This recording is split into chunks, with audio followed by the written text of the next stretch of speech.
Stanislas Rigaud, libraire à Paris, c'est la librairie Lamartine, et Gérard Collard, c'est la Griffe Noire, et c'est à Saint-Maur. Ben, tiens, vous parliez d'un livre que j'avais très envie de lire, je n'ai pas encore eu le temps de lire, Carou. Donc c'est Steve Tezik, Carou, aux éditions Monsieur Toussaint Louverture. Voilà. Alors, l'auteur est mort, le livre est sorti posthume, il y a tous les attributs pour nous faire le fameux livre qu'on aurait dû lire qu'on n'a jamais lu, le truc un peu énervant, et en fait le livre est très très bon. Alors ça va vous raconter les aventures de Monsieur Saul Carou, qui est script doctor, donc c'est-à-dire c'est quelqu'un qui, à la demande des producteurs de films, remonte les films pour qu'ils fassent plus d'entrées.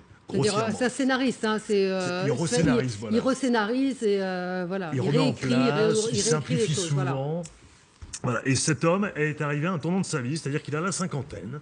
Alors, il est à l'aise financièrement, il n'a plus rien à faire, si ce n'est que, voilà, le problème, c'est qu'arrivé à 50 ans, il n'a plus de femme, il ne voit pas son fils. Il picole un peu. Il picole comme un trou et il n'a aucun avenir, enfin il n'a aucune envie.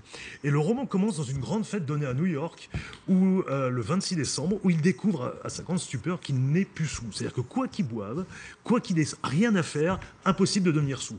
Ce qui pourrait être une bonne nouvelle au départ, va très vite compliquer sa vie, parce que, il se rend compte que les gens préfèrent quand il est sous que quand il est pas sous.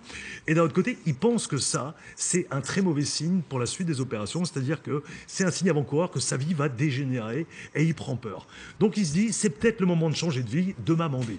Voilà, on est parti là-dessus. Ça ressemble, comme je disais tout à l'heure, au Philippe Ross du début. C'est drôle, mais c'est très intelligent. C'est très cynique. Non, enfin, pas noir, cynique, mais c'est quand même très noir. C'est-à-dire, vous savez, c'est vraiment cette comédie qui est adossée au drame tout le temps. C'est-à-dire que le gars est désespéré.